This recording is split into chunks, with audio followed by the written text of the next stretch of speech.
A dazzling celebration inside Beijing's National Stadium as China marks the official start of the 2022 Winter Olympics. Hello, I'm Mike Walter, filling in for Anna Naidu, and this is The Heat.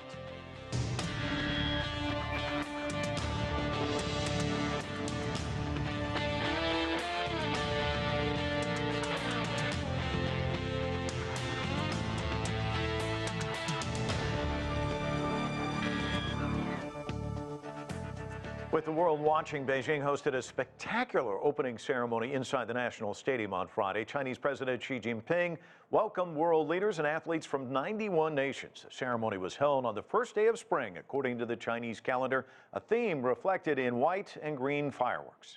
It included the traditional Parade of Nations, performances from 3,000 people, pyrotechnics, and the Olympic flame placed inside a giant snowflake. For more on the Winter Games, let's bring in our panel. Joining us from Shanghai is Josef Gregory Mahoney. He's a professor of politics and international relations at East China Normal University. From New York, Mike Bako is a sports editor with DailyNational.com. From Hong Kong, Peter Koveos is a journalist who's covered several Olympic Games, and Wang Dong is an anchor with CGTN Sports Scene in Beijing. Let's start right there with you, Wang Dong, and let's begin with this opening ceremony. Put on by Chinese filmmaker Zhang Yimou, and this is one thing he's great at. He did it in 2008. I was at the G20 in Hangzhou in 2016. He put on this magnificent show there. This is sort of his wheelhouse. He's kind of a Chinese treasure. People are calling it dazzling. I want to get your impressions. I guess, we are very, very happy that he did this job. And of course, when we heard his interview later on, he himself was extremely elated. He basically was saying that he delivered his message, and also with all these 2 years of relentless efforts, he really sent a message out by saying that togetherness is everything. Even before the slogan or the new motto of the Olympics actually was coming to China or coming to the world, and he felt that this whole theme was not about any individual person or individual country. It's really about the togetherness around the world to be shared. That's why he blended in a lot of elements, if you will, in that sense, especially towards the end when he came to the climax of the cauldron lighting. He said, to have two perhaps lesser known athletes there to light the cauldron makes a lot of actually meanings there to let people know that this lighting moment is shared, once again, was shared by the whole world. That's why he felt that he has already completed his mission in that sense in the opening ceremony. Of course, now he's ready for the opening or the closing ceremony later on. Yeah, he still has work to do, no doubt about it. Peter, let me ask you about that lighting of the cauldron, because it was really interesting. Kind of a generational theme. Athletes, each generation, dating back to 1950. Talk to us about this. This also gets into the theme, not just of togetherness, but the history of this magnificent event. Well, it was a nice theme where you got to see a bunch of athletes all from different years.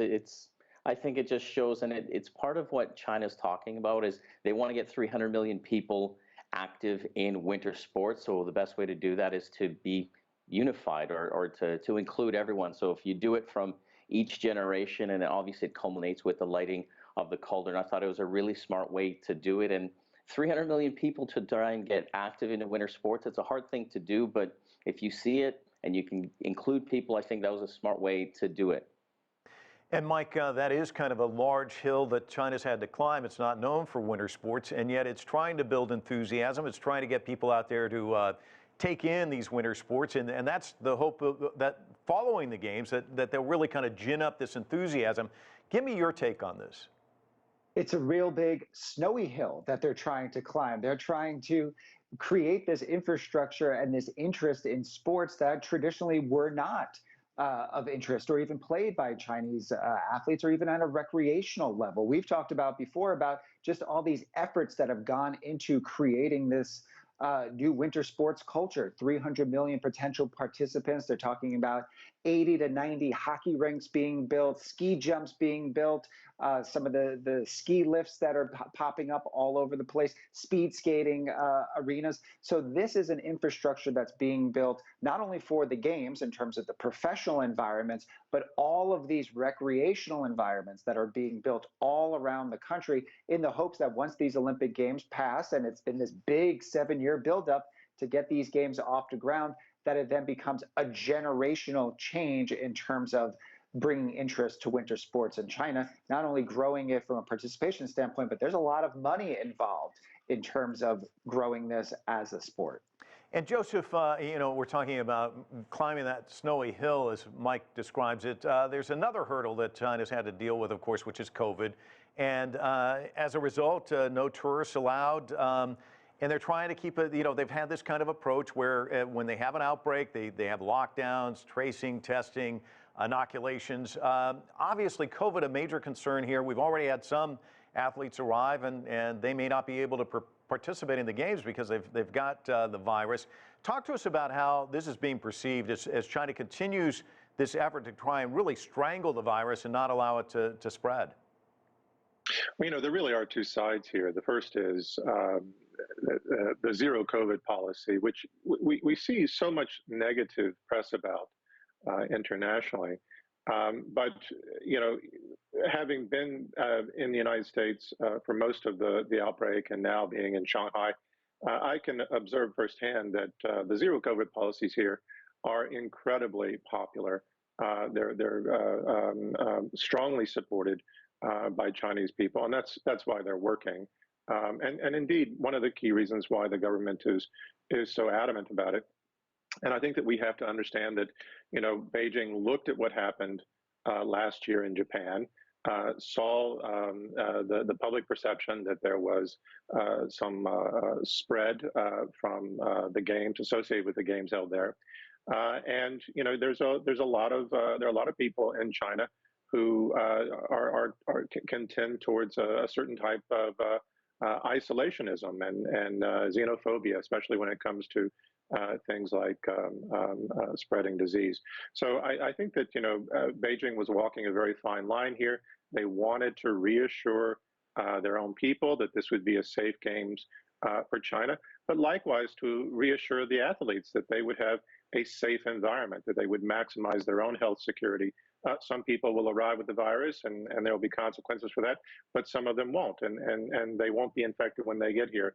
And I think that that's what everyone should be focused on, as opposed to any of the sort of negative consequences that might be related to some people being excluded from the games. And Peter, they've created this bubble system. They're calling it a closed loop. Kind of describe what it's like to be an athlete at these games versus another, because I know you've covered other Olympic games. It's quite different, isn't it?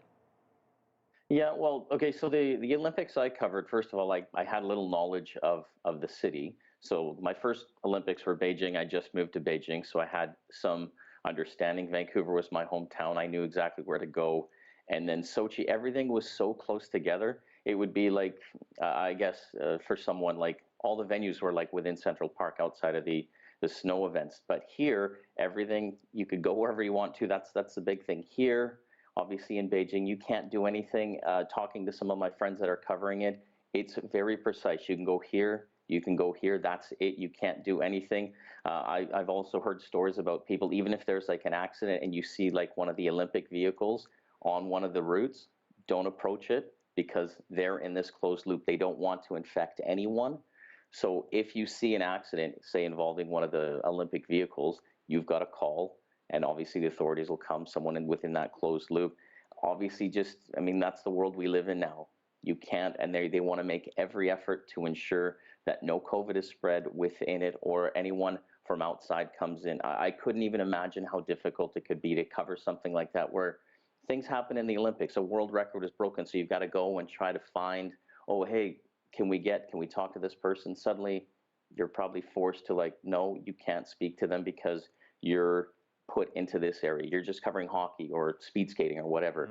And let's say there was a world record in curling or whatever. Obviously there's not, but do you know what I mean? Like, so that's another thing they've got to sort of figure out how to do and how to get the best coverage.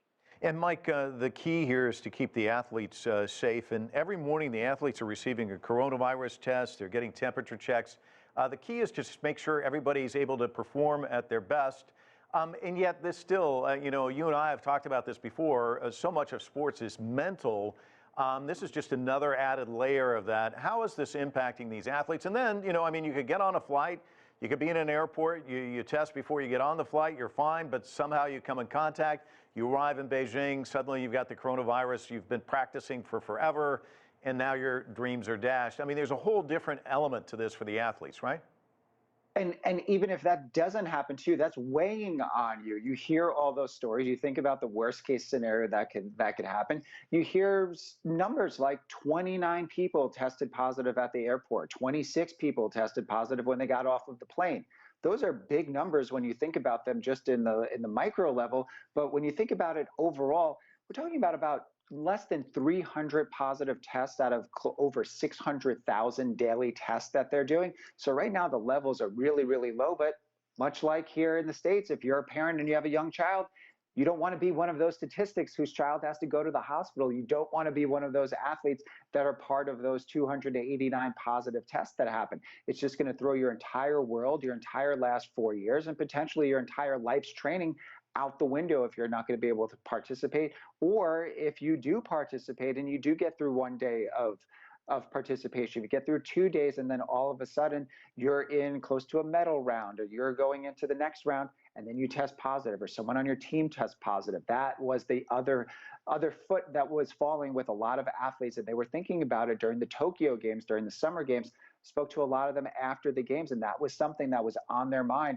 while they were competing, after they were competing, and when they were waiting for those test results to come in. Yeah, I think all of us agree we can't wait until COVID is gone. But Wang Dong, let's move from COVID to athletes. The Chinese athletes, which ones are you keeping your eye on?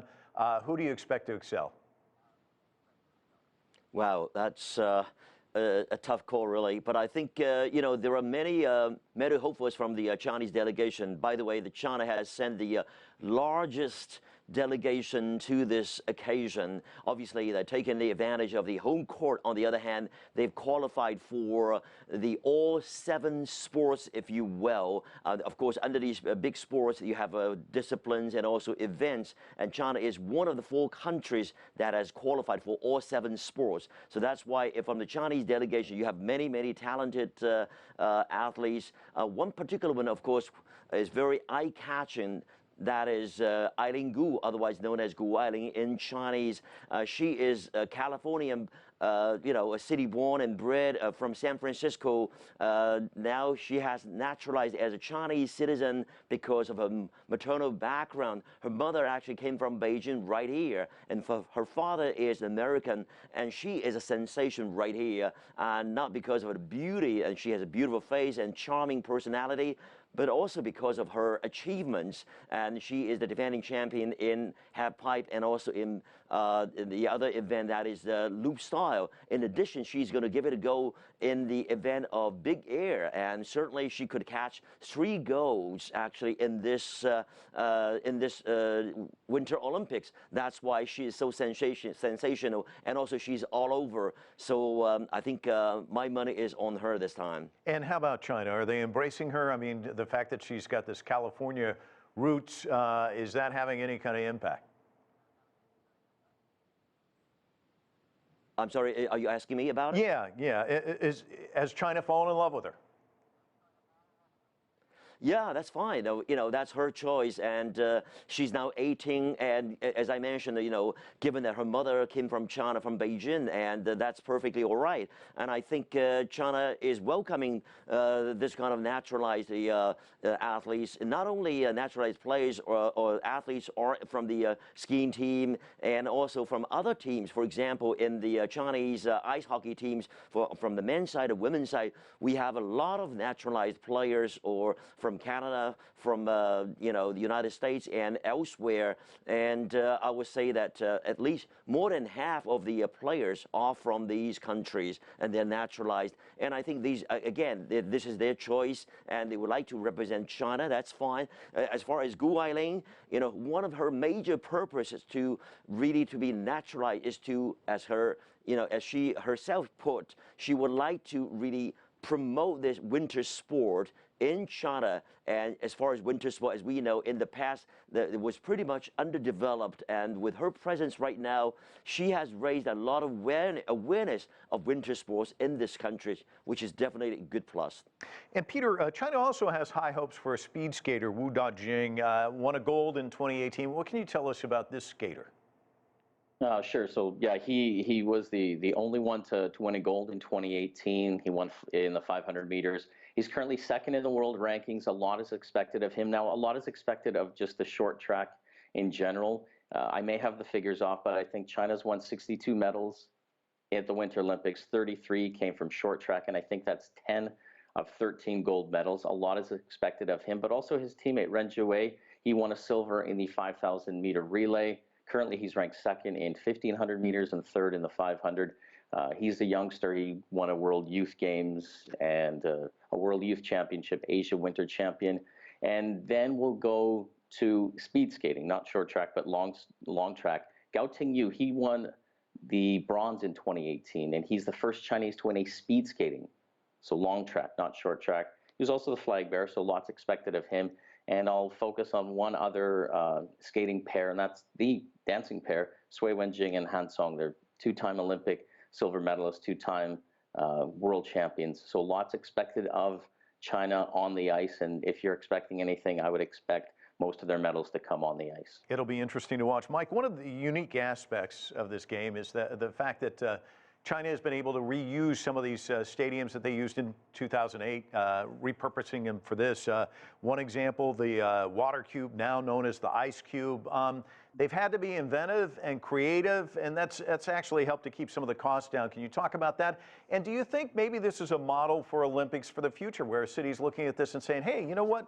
We put on some games. Look what Beijing's doing. Perhaps we could do the same thing and put in a bid as well. It will be interesting to see how other nations deal with hosting events like the World Cup and the Olympics. When you think about what Beijing was able to do, they did preserve a lot of these venues that they had in 2008. The problem is that a lot of nations that do have the Olympics or do have the World Cup, most of those stadiums go into disrepair. There's an Olympic and World Cup phenomenon called the white elephants, just these big, huge stadiums that just go into disrepair because they're not used. There's a lot of money and infrastructure that goes into the upkeep of these stadiums. If you think about a World Cup nation hosting the games, there's anywhere from 6 to 10 different stadiums that are built. If you're thinking about an Olympic Games, you're thinking about an Olympic stadium and all of these other arenas and training centers. So Beijing really lucked out because they preserved a lot of these venues. I'm not sure how many countries and cities are going to be interested in investing and preserving billions of dollars into these stadiums, moving forward. I think this is a bit of an outlier, and I think really only a nation like China would be able to pull something like this off because they were playing the long game. They knew what they wanted to do in terms of not only repurposing these stadiums, but also growing their winter sports. So they really put the infrastructure, the time, and the resources behind this. A lot of other countries and cities simply won't and can't. Joseph, one of the things that always seems to creep into these games, at least it has over the years, is politics. And again, this year, an example of that, of course, the United States with this diplomatic boycott. They were able to get the United Kingdom and Australia and Canada go along with it. Of course, the boycott does not involve athletes. What's going to be the residual impact of that? Is that just going to be a kind of a side story at the beginning of this and then people get really caught up in the games? Or does it have the chance of perhaps tarnishing these games in a sense? I think it's certainly tarnished the games, from what I can tell, in certain Western media markets. I think there's been this attempt to poison what would be otherwise a very positive image and narrative. In fact, so much so because I pay so much attention to these narratives in my own work that when I was watching CGTN ahead of the gala show on it was something that about 1 billion people do for Chinese New Year.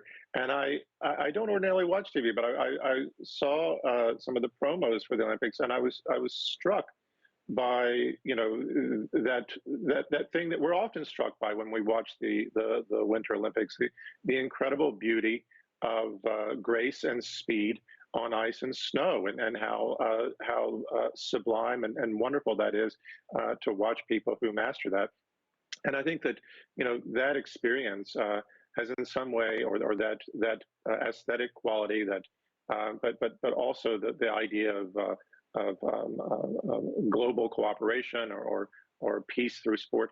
All of that has been poisoned in some sense by this sort of throwback to Cold War tactics that we used to see between the United States and the USSR.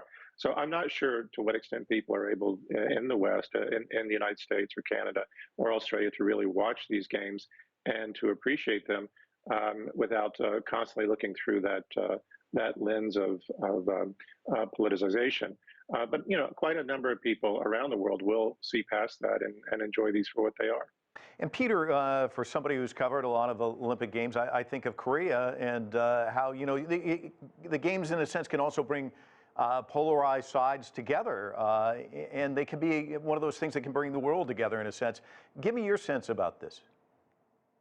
Well, I think you make a good point with Korea and the teams coming together, playing hockey. And maybe that's what we need. Sometimes sports can do that. We can understand, hey, you know what's happening politically doesn't have to occur in the sporting world, in the sporting arena. So maybe this is just a distraction for what's going on politically, whether that's in Beijing or in Moscow or Washington. I think people should just focus on, hey, these athletes have nothing to do with what's happening in those boardrooms or in the Kremlin or in the White House or whatever. So maybe that's what this needs to be. That's what the Beijing Olympics should be. It's like they said, it's about unifying and bringing people together. Let's focus on what's happening. Let's let the athletes be athletes and forget about all the politics for a moment. Joseph, he just mentioned the Kremlin. Russian President Vladimir Putin is in attendance, and he was there for the opening ceremony. He also met with Chinese President Xi Jinping beforehand, and they kind of talked about the bilateral relationship. Let's listen to what President Xi had to say.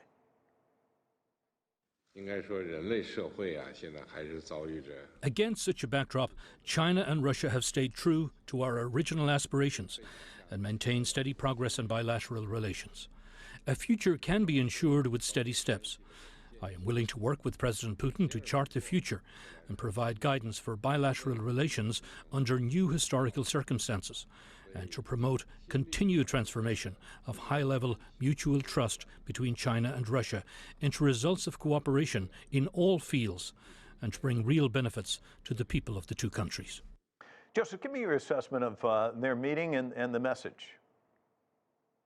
Well, what we're seeing in some media are alarmist and hyperbolic accounts that Putin and Xi are in some way coordinating their plans for Ukraine and Taiwan.